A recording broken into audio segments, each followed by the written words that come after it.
მოგესალმებით მეგობრებო, როგორც იქნა გადადგენ ნაბიჯი ამერიკამ და ისრაელმა და დაიწყო ირანის დაბომბვა.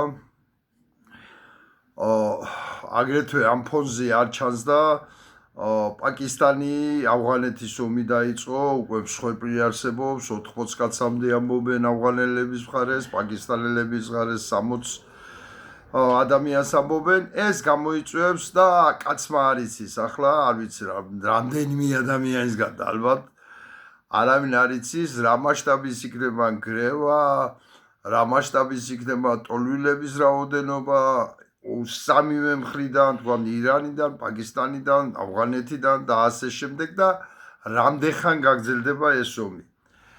ამის პროგნოზს ალბათ კაცშვილი ვერ გააკეთებს ახლა. ჩანს რომ იქნება დიდხნიანი და იქნება უამრავი ტოლვილი.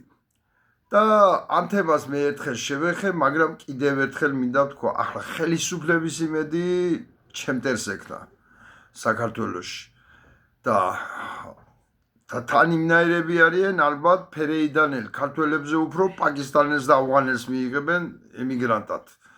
ვიდრე ფერეიდანეს და მე მგონია საზოგადოებამ, ხალხმა, ადამიანებმა, პოლიტიკოსებმა, პარტიებმა, არასამთავრობოებმა უნდა ამოვიღოთ ხმა და ჩვენი ვალია დავეხმაროთ ფერეიდანელ ქართველებს. ჩვენი იგინი ხო ჩვენი სისხლია, ჩვენი წინაპრებია და ნებით ყوار წასულან, ახლა ზოგიერთი ემიგრანტი გამოქცეული რო ვართ. ნებით ყوار წასულან ისინი. კი გითხრა ასე ისე ირანის ელჩმა, მაგრამ ისინი არიან ძალით წასული და ამდენი საუკუნეა ინახავენ ქართულ ფესვს. ჩვენი ვალია, ყველა ქართველის ვალია.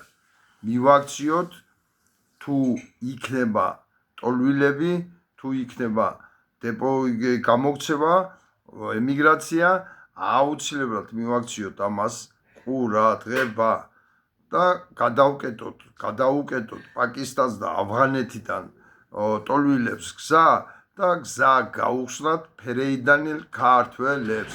მადლობთ ყურადღებისათვის.